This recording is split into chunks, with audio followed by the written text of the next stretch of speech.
We hope that our poor internet connection holds up here. Let me know if you can hear me and see me and everything before I get started tonight. Um, so just like give me a thumbs up if it looks like it's okay, that type of thing, if you can see me.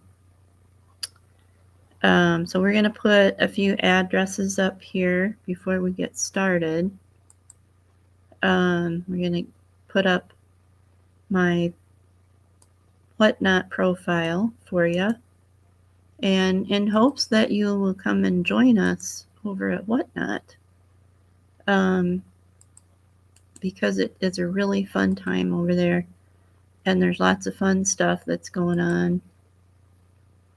And then, as always, our regular eBay address.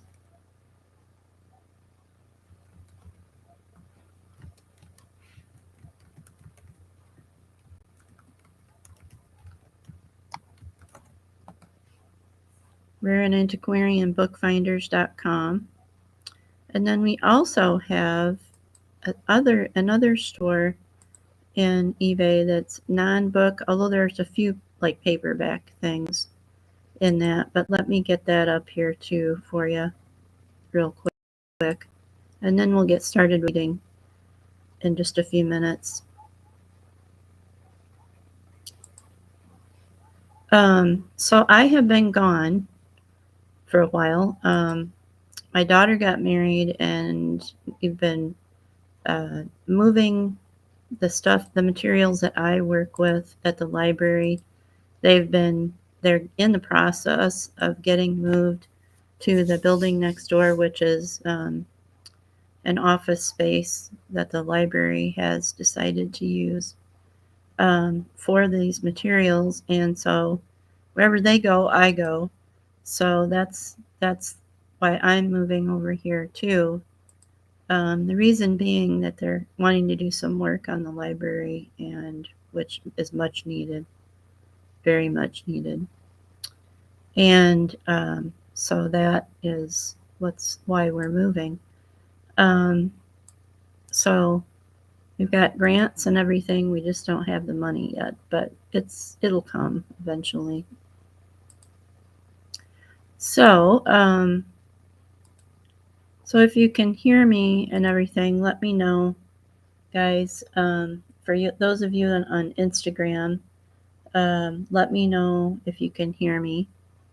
So what's going on in the stores? Well, my eBay stores are going pretty well. They're busy, and they should both have 25% off. If they don't, message me and let me know.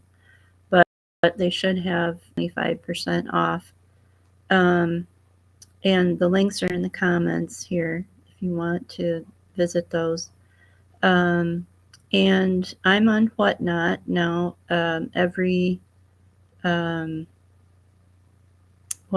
Tuesday and Thursday, we do book sales. We do live book sales from the library, and for right now. And then on Sundays, I've started an ephemera sale as well, and that's really fun too. Sundays at 2:00.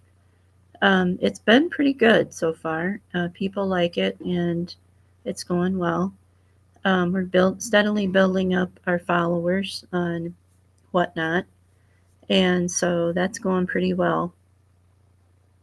So before we get started, I'd like to welcome our viewers on YouTube, Facebook, LinkedIn, and Twitter, and also Instagram. And my Instagram viewers tend to tune in after I'm off of here, usually. But so we go ahead and do that. So, and tonight I'm coming from my new office, which is within the new office space that I have 3 rooms, and one of them is an office. And so that's what I've been preparing for, and so this is my new space. So that's why there's wood in the back of me, and then there's this really cool little air conditioner up here on the wall too. It's kind of fun. And then I have a nice picture window over here, so there's lots of nice natural light and everything. So I really like it here. I'm very happy to be here. So, so tonight we are still working on the sleeping murder. It's a Miss Marple. It's her. It says it's her last case. I don't know if that's actually true. Did she write something after this or not? I'm not sure. But that's what the book says. So, um, and of course, Agatha Christie is my favorite author. I probably my favorite actually. I mean, I have other authors that I like, but if you really want to talk about all-time favorites, I think Agatha Christie has been mine since a very long time. Um, so that's kind of like, well, since I was in high school, really. Um, so I used to do book reports on all the Agatha Christie books I read, and actually got really good grades on them too. Um, so anyway, this book um, is about, and you guys can talk to me on here, I should say too, if you want to type something in, you may do so. I'm totally fine with that. Um, but this book is about, starts out with a lady looking for housing in England, and she wanted to be on the shore, and her husband was working overseas. And so she was in charge of finding a space um, to, um, to buy for them when he came back from his overseas work. And so she found this little house on the shore, and it says the town, but I forgot the town. And so she ends up buying the house, and she starts living there, and she starts getting this weird vibe about certain areas of the house, and like deja vu, like she's been there before, and that kind of thing. And so she finally starts doing some questioning and researching on her own, and finally figures out that her dad and her lived there when she was very young. And her mom apparently either, I guess they say she ran away, and some people think that she died, and that kind of thing. And so this is all what this book is about, is the sleeping murder, which was that her mom was asleep and the dad supposedly came in and did her in, which has now been sort of debunked, and where we're at in the story. So I just wanted to give you a little background of that. So before I get started, I'm going to go run and grab my water just so I don't get frog throated and start with my allergies whipping up again. I'll be right back.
Okay, sorry about that. I just wanted to have something to drink for a minute. Okay. Um, so we'll start in the second part of this chapter. So in the train on the way back to London, Gwenda, who is the gal that bought the house,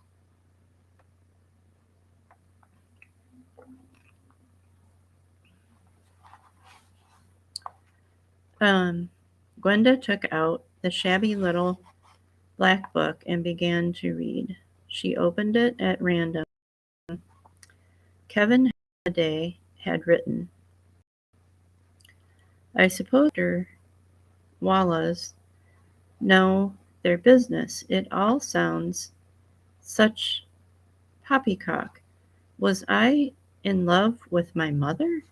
Did I hate my father? I don't believe a word of it. I can't help feeling this is a simple police case.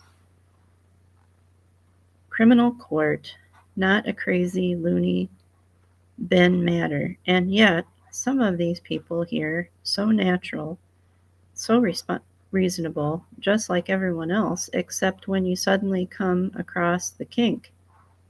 Very well, then it seems that I too have a kink.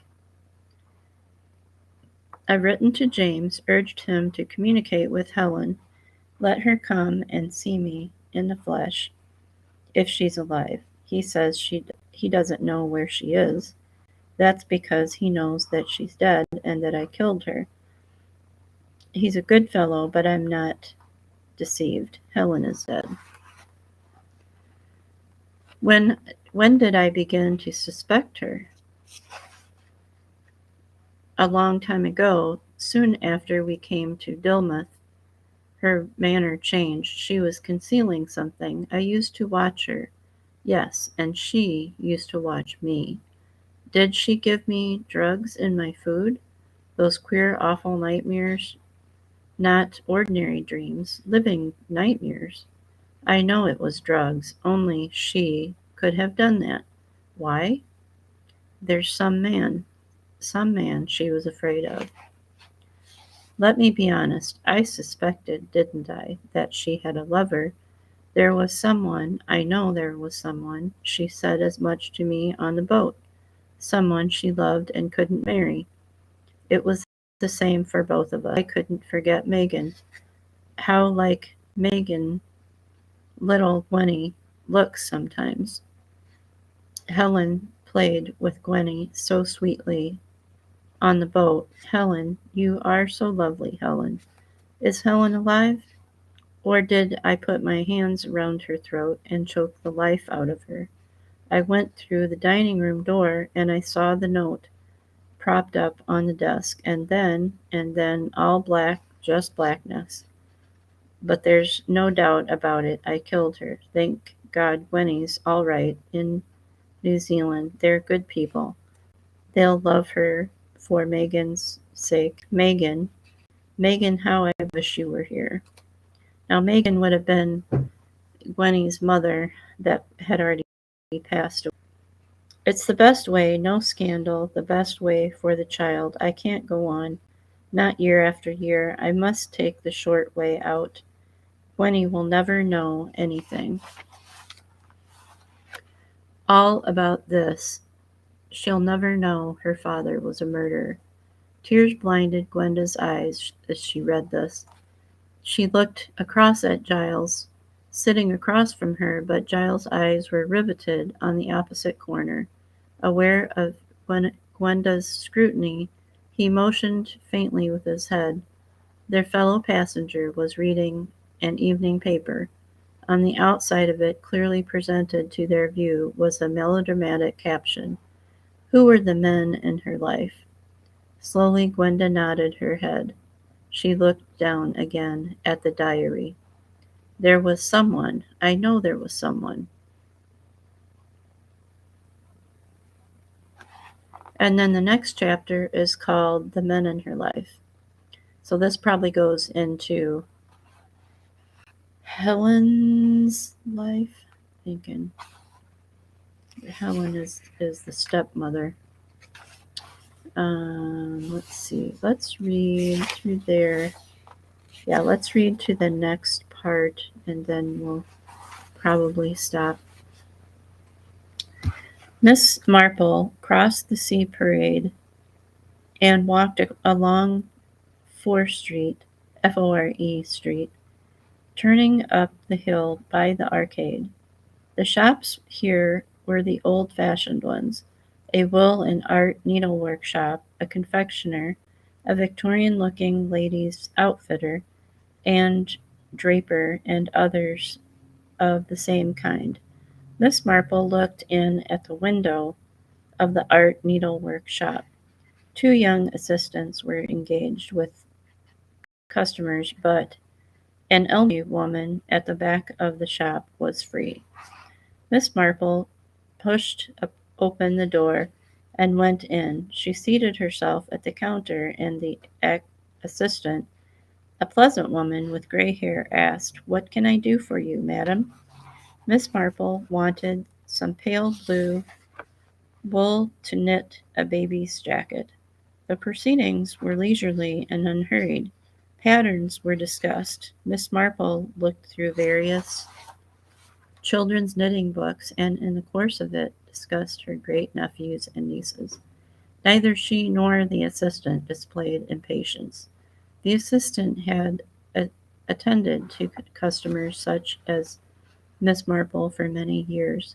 She preferred those gentle, gossipy rambling old ladies to the impatient, rather impolite young mothers who didn't know what they wanted and had an eye for the cheap and showy. "Yes," said Miss Marple, "I think that will be very nice indeed, and I always find stork leg so reliable. It really doesn't shrink. I think I'll take an extra 2 ounces." The assistant remarked that the wind was very cold that day as she wrapped up the parcel. "Yes, indeed, I noticed it as I was coming along the front. Dilmouth has changed a good deal. I have not been there for, let me see, nearly 19 years." "Indeed, madam, then you will find a lot of changes. The Superb wasn't built then, I suppose, nor the Southview Hotel." "Oh, no, it was quite a small place. I was staying with friends, a house called St. Catherine's, perhaps you know it, on the Lee Hampton road."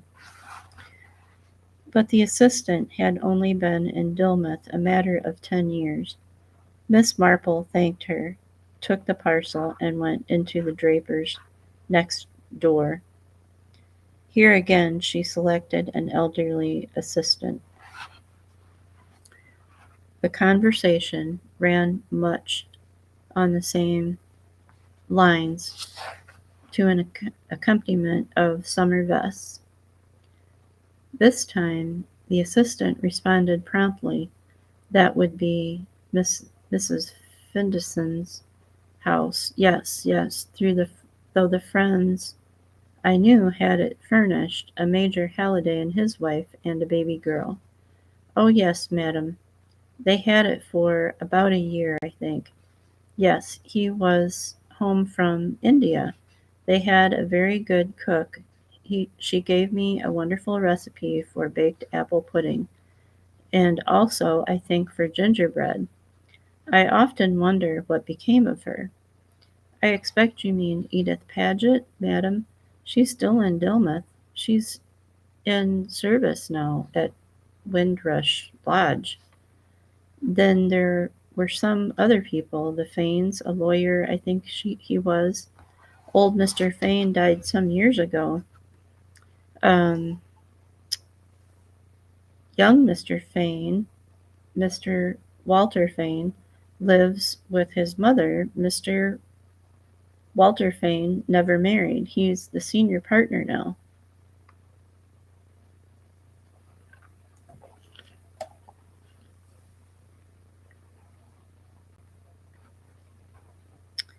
"Indeed, I had an idea Mr. Walter Fane had gone out to India, tea planting, or something." "I believe he did, madam, as a young man, but he came home and went into the firm after about a year or two. They do all the best business." Around here, they're very highly thought of. A very nice, quiet gentleman, Mr. Walter Fane. Everybody likes him. Why, of course, exclaimed Miss Marple.